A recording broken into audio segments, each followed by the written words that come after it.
শুভ সকাল আমার সকল প্রিয় বন্ধুরা।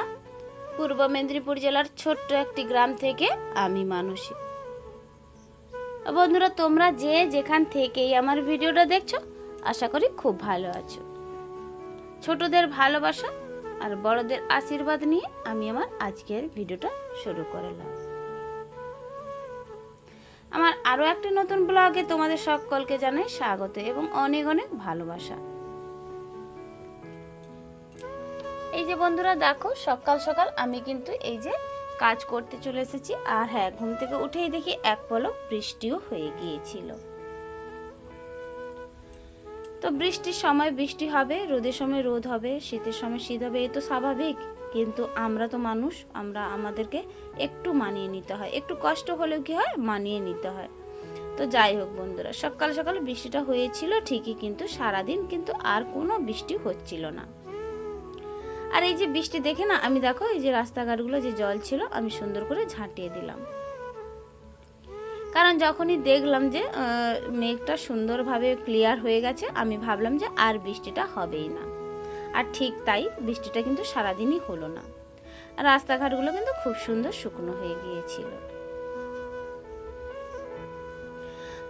আর বন্ধুরা, দুদিন ধরে না আমি কোনো ভিডিও দিতে পারিনি। কেন বলো তো, আমার না বাড়িতে খুব কয়েকজন আপনজন এসেছিল। আমি ভিডিও লাস্টের দিকে বলে দিচ্ছি কারা কারা এসেছিল। যখন কেউ রক্তের সম্পর্কে বাড়িতে আসে না, তখন খুবই ভালো লাগে, জানো তো, যেন মনে হচ্ছে স্বর্গ পেয়ে গেছে। আর আমরা মেয়েরা কি বলতো, বাবার বাড়িতে রাজকন্যা থাকতাম, আর স্বামীর বাড়িতে হচ্ছে চাকরানির মতো থাকি। সেটা আর কেউ না বুঝুক, আমরা মেয়েরা বুঝে থাকি এই ব্যাপারগুলো। এই যে দেখো, তারপরে না আমার কারেন্টটা চলে গিয়েছিল। কিছুক্ষণ কারেন্টটা যাওয়ার পরে না ভীষণ গরমও লাগছিল, একটুক্ষণ বসেও গিয়েছিলাম। আর শরীরটাও তো খুব একটা ভালো ছিল না, আর প্রেশারটাও না আমার আবার বেড়ে গিয়েছে। আমি কিন্তু ডাক্তারটা দেখিয়েছিলাম, ওখানে প্রেশারটা বাড়া দেখাচ্ছিল। আর যার কারণে একটুও না আমি গরম সহ্য করতে পারি না কোনো সময়। আর কি করি বলতো, একটু কাজ করি আবার একটু বসেই পড়ি। তো এখন দেখো বন্ধুরা, আমি চান টান করে একেবারে ছাদে চলে এসেছি। আর আজকে না মাথায় একটু শ্যাম্পু করেছিলাম, কারণ কয়েকদিন ধরে না মাথাটা যেন খুব নোংরা নোংরা মনে হচ্ছিল। কিন্তু নোংরা না গো, দুদিন ছাড়া, মানে সপ্তাহে প্রায় বললে চলে দুবার করে শ্যাম্পু হয়। আর যার কারণে আমরা বাইরে বেরোলে ধুলো বালি মাথায় পড়ে আর ভীষণ যেন কুটকুট করে। আর যার কারণে আজকে কি ভাবলাম না, আজকে একটু শ্যাম্পু করে নিই। শ্যাম্পু তো করলাম, তার সঙ্গে সঙ্গে কি বলতো, বাড়িতে যত জামা কাপড় ছিল আমার কয়েক দিন ধরে ছিল, আমি যে ডিউটিতে যাই যেই সব শাড়ি, তাছাড়া বাড়িতে পরার শাড়ি, অনেক রকমের শাড়ি ছিল, সেগুলো আজকে ধুয়েও দিলাম।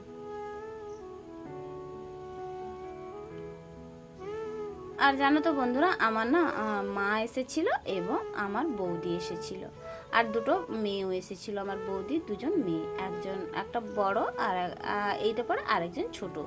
যাই হোক বন্ধুরা, ওদেরকে নিয়ে না আমার দুদিন বেশ সময়টা ভালোই কেটে গিয়েছিল। হাসি খুশিতেও ছিলাম আর মনটাও ভরে গিয়েছিল। আর বাড়িতে চলে যাওয়ার পরে না মনটা ভীষণ খারাপ হয়ে গিয়েছিল গো। আর যেন কোনো কাজেই মন লাগছিল না, আর যেন কান্না পেয়ে গিয়েছিল। বাড়ির ভেতর যেন ঢুকতেই পারছিলাম না। তো যাই হোক বন্ধুরা, কি করব, ওদের বাড়ি ওদেরকে যেতে হবে এবং আমার বাড়ি আমাকে একাকেই থাকতে হবে। কি বলো তো বন্ধুরা, সারাদিন আমি একাই থাকি প্রায় বললে চলে।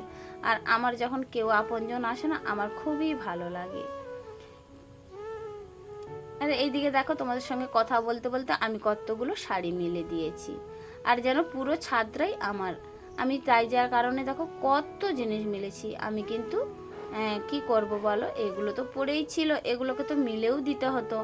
আর আজকে রোদও বেরিয়েছে, দেখো সকালবেলা একটু বৃষ্টি হয়েছিল, তারপরে খুব সুন্দর ক্লিয়ারভাবে রোদটাও হয়ে গিয়েছিল। এইটা দেখেই আমি কিন্তু সব ধোয়া মোছাটা করে নিয়েছিলাম।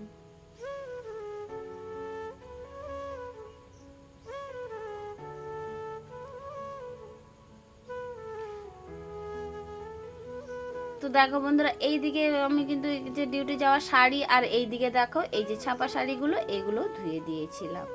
পুরো বিশেষ করে পুরো 3টে দড়ি আমার এই জিনিসে ভরে গিয়েছিল। তারপরে না ওই যে গামলায় কিছু জল ছিল, ওই জলগুলোকে আমি অন্য জায়গায় না ফেলে কোথায় দিয়ে দিলাম, আমি আমার অ্যালোভেরা গাছটাতে দিয়ে দিয়েছিলাম।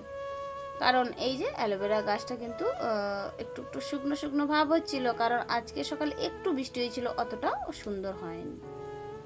তারপরে দেখো চাটা বসিয়ে দিয়ে না আমি ঠাকুরকে জল দিতে গিয়েছিলাম, এসে দেখি আমার চাটা এইটুকুনি হয়ে গিয়েছে। আর আমি নিজেকে এতটাই হাসি পাচ্ছিল, আমি নিজেকে সামলাতে পারছিলাম না, আর যার কারণে তোমাদের সামনে একটু শেয়ার করে নিলাম আমার একটু হাসির ভিডিওটা।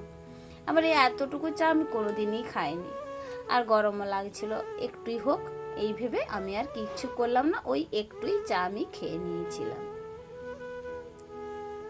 আর এইদিকে দেখো আমি কিন্তু ফুলকপিটা একটু ভাপিয়ে নিচ্ছি, কারণ কি বলতো এখন করা ফুলকপি তো অফ সিজনের ফুলকপি, আর যার কারণে একটু হালকা করে ভাপ তুলে নিলে না ওর যে ধরো সার জাতীয় বা পোকামাকড় যাই থাকুক না কেন ওগুলো কিন্তু জীবাণুগুলো মরেই যায়। আর যার কারণে এই যে ফুলকপিটাকে হালকা করে একটু গরম জল করে নিয়েছিলাম, তারপরে এই যে তরকারিটা বানিয়ে নিয়েছিলাম। ওইদিকে পটলের তরকারি করেছিলাম আর একটু ওল ভাতে দিয়েছিলাম, আর করেছি ফুলকপির তরকারি। এইদিকে দেখো আমার ভাতের হাঁড়িটা হয়েও গিয়েছে, আর আমি ভাতটা উপরে দিয়ে দিচ্ছি। আর হ্যাঁ বন্ধুরা, এখনো পর্যন্ত যেসব বন্ধুরা আমার ভিডিওতে আছে তাদেরকে অসংখ্য অসংখ্য ধন্যবাদ। আর ভিডিওটা যদি কোনো অংশ একটুও ভালো লেগে থাকে তাহলে লাইক কমেন্ট সাবস্ক্রাইব করে পাশে থাকার অনুরোধ রইল। আর আমার পুরনো বন্ধু যারা তাদেরকে বলছি অসংখ্য অসংখ্য ধন্যবাদ এবং ভালোবাসা আমাকে এত সুন্দর সুন্দর কমেন্ট করার জন্য। আর তোমাদের এত সুন্দর সুন্দর কমেন্ট আমার পড়তেও ভালো লাগে, আর দেখবে আমি কিন্তু প্রত্যেকের কমেন্টে রিপ্লাইও দিয়ে থাকি। আর এইভাবে আমার পাশে তোমরা সারা জীবনই থাকবে। এদিকে রান্না বান্না করে না আমি সব বাসন টাসন ধুয়েও নিয়েছিলাম, তারপরে যে খাওয়া দাওয়ার পরে আমি ডিউটি যাওয়ার জন্য রেডি হচ্ছিলাম। এইদিকে দেখো একটু না সানস্ক্রিন মেখে নিয়েছি। কি বলতো এই যে গরমকালে না আমি এই সানস্ক্রিনটা কিনেছিলাম, আমি তোমাদের পরের ভিডিওতে তোমরা যদি জানতে চাও আমি দিয়ে দিচ্ছি কি সানস্ক্রিন আমি ব্যবহার করি। আর আমি যে সানস্ক্রিনটা ব্যবহার করি না খুবই খুবই ভালো, ভীষণ ভালো, আমি নিজেই ইউজ করে দেখেছি, খুবই ভালো। আর আজকে প্রচণ্ড বৃষ্টি, যার কারণে না অনেক দিন মাখা হচ্ছিল না, সানস্ক্রিনটা পড়েই ছিল, গরমের সময় কেনা হয়ে গিয়েছিল তারপরে পড়েই ছিল। আজকে ভাবলাম একটু মেখে নিই। তো চলো বন্ধুরা, আজকের ভিডিওটা এই পর্যন্ত।